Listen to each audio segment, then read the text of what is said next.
Hello kids, welcome to math session. Today is the last session of this chapter. So एक हम exercise करके और एक बार indirect proportion को समझते हैं और ये क्वेश्चंस करके अब हम लोग कॉन्फिडेंस गेन कर सकते हैं कि नाउ इजिली जैसे हमने लोगों ने डायरेक्ट प्रोपोर्शन का कैलकुलेशन कर सकते हैं, in the same way we can do the calculation based on indirect proportion. So let us start the session for today and I will read the first question for you. A contractor estimates that 3 persons could rewire Jasminder's house in 4 days. If he uses 4 persons instead of 3, how long should they take to complete the job? तो हमारे सामने जब ऐसे आता है ये काम इतने दिन में या ये चीज इतनी हो सकती है, तो हम हमेशा क्या करते हैं, सबसे पहले we draw a chart. So यहां पे एक बड़ा सा बनाते हैं. तो this is the basic way that we make it. So क्या करा है, पर्सन्स, जो नंबर ऑफ पर्सन्स हम शॉर्ट में अपने लिए लिख लेते हैं, number of persons and number of days. ठीक है. सो कॉन्ट्रैक्टर ने क्या एस्टिमेट करा कि 3 persons could rewire the Jasminder's house in 4 days. तो ये आ गया हमारा 4 days. If he uses 4 persons, ठीक है, इंस्टेड ऑफ 3, तो नंबर ऑफ पर्सन्स हमारे क्या हो गए हैं, इंक्रीज हो गए हैं. How long should they take to complete the job. तो दिस मीन्स अब हमारा ये आ गया y की value we have to find out. Clear हुआ. तो देखते ही हमें पता चल रहा है if number of persons are increasing, this means क्या होगा, number of days will get decrease. तो दिस मीन्स हमें क्या है, इनवर्स प्रोपोर्शन है. तो x1 y1 is equal to x2 y2. तो x हमारा 3 and number of days 4 is equal to 4 into y2. So देखते ही हमें समझ में आ गया कितना हो गया, 3 days. तो ये हमारा आंसर आ गया. इन 3 days the work can be completed. ठीक है. Next question. A factory requires 42 machines to produce a given number of articles in 63 days. How many machines would be required to produce the same number of articles in 54 days? तो clearly draw the table. Okay, पहले column में क्या लिखेंगे, a factory requires 42 machines to produce a given number of articles in 63 days. तो यहां पे हम लोग क्या लिखेंगे, नंबर ऑफ मशीन्स है ना, 42 machines to produce, yes, number of machines, number of machines. Next उसमें क्या लिखेंगे, number of days. Very good. तो नंबर ऑफ डेज. क्लियर हुआ. अब जस्ट बताएं, नंबर ऑफ मशीन पहले कॉलम में कौन सी वैल्यू लिखेंगे हम लोग, बताइए. यस, हम लोग 42 लिखेंगे. नंबर ऑफ डेज में क्या लिखेंगे कि to produce a given number of articles in 63 days. तो 42 machines 63 days में कुछ बनाती हैं. So a factory requires 42 machines to produce a given number of articles in 63 days. ठीक है. How many machines would be required, how many machines would be required. This means हमें क्या find out करना है, number of machines to produce the same number of articles in 54 days. So यहाँ पे आप देख रहे हैं we are decreasing the days. So this means number of machines will get increased. So x1 y1 is equal to x2 y2. This means 42 into 63 is equal to x into 54. So हमारा क्या आएगा? 42 into 63 upon 54 is equal to x. So 3 2s are 6, 3 1s are 3, 3 1s are 3, 3 8s are 24, है ना? आप बताएं कैसे जाएगा? 3 6s are 18, 3 7s are 21. Now 6 7s are 42. तो हमें कितनी 7 into 7 कितना आ गया? 49 मशीन्स, है ना? या में आ गया 7 into 7. So instead of 42 machines, we will require 49 machines so that in 54 days, those number of articles can be produced. Next, a car takes 2 hours to reach a destination by traveling at the speed of 60 km per hour. How long will it take when the car travels at the speed of 80 km per hour? क्या करना है? Yes, table, very good. देखते हैं ना, table से हमें कुछ सोचने का नीड नहीं होता, क्योंकि टेबल में हमारे values are given. So easily we have to just look at the table. We don't have to read the language again and again to get the concept. है या नहीं है? हम बस टेबल से वैल्यू लेते हैं, we put down the formula and do it. Clear? So a car takes 2 hours to reach a destination. तो क्या है?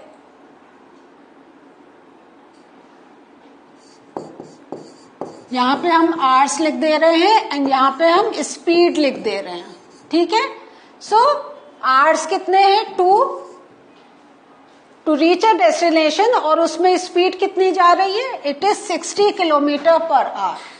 How long will it take when the car travels with the speed of 80 kilometre per hour? तो 80 kilometre पे कितना time लगेगा? Okay, so can you tell the formula now? याद हुआ? Inverse proportion. Yes, x1 y1 is equal to x2 y2.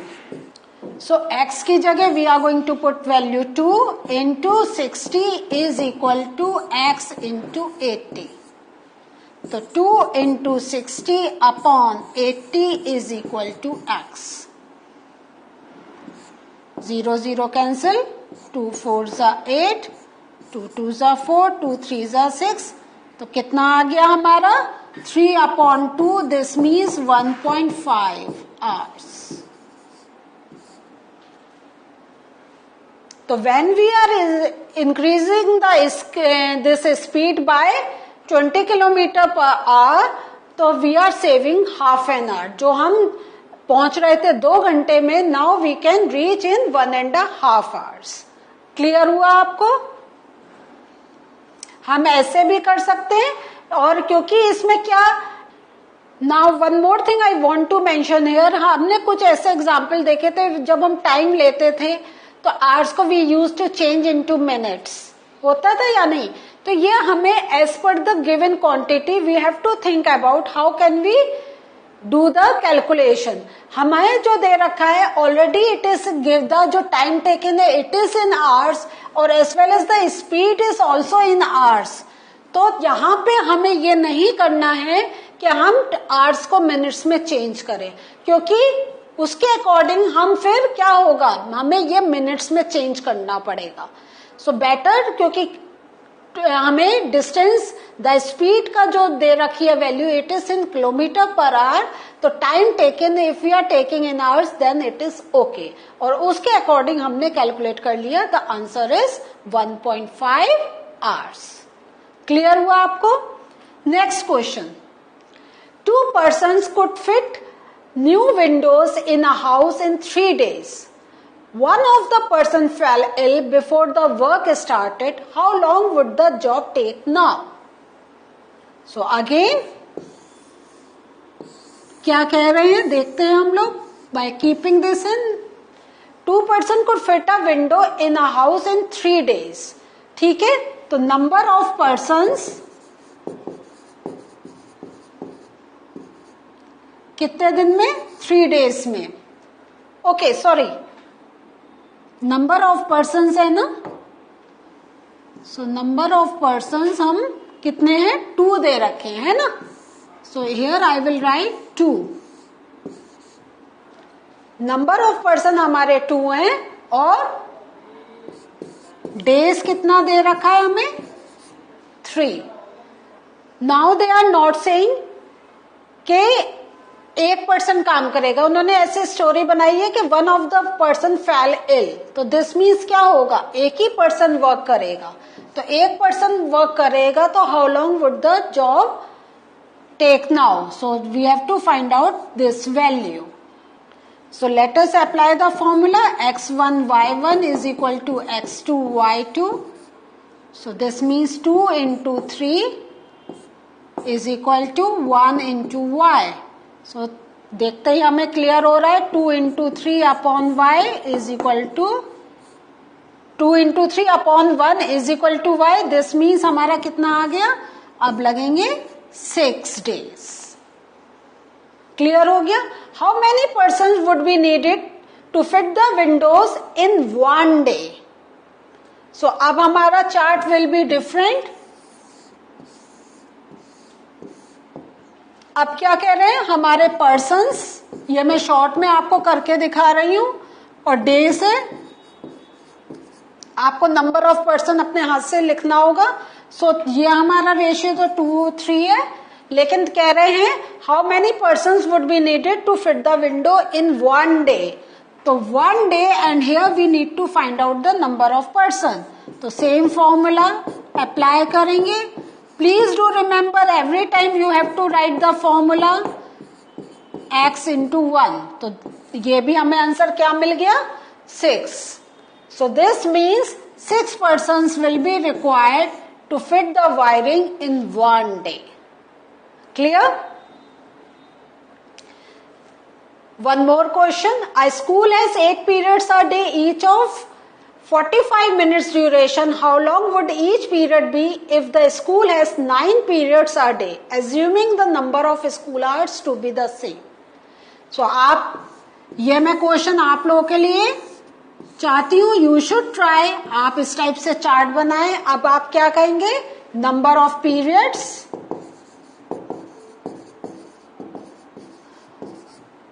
And duration of period. इस type से you will make the chart. Duration of period. So 8 periods है, इनका duration 45 है. Now 9 periods है. You have to find out the duration of period. तो could you do the calculation now? Yes. Formula लिखेंगे x1 y1 is equal to x2 y2. So देखते ही मैं ही अभी देखकर मैं बता दे रही हूं आंसर विल बी 40. तो क्या होगा? यस, आप खुद एक बार कैलकुलेशन करें और देखें the answer that I am telling is right और नॉट. ओके, तो please do this calculation. Just hold this video, do this calculation and check your answer.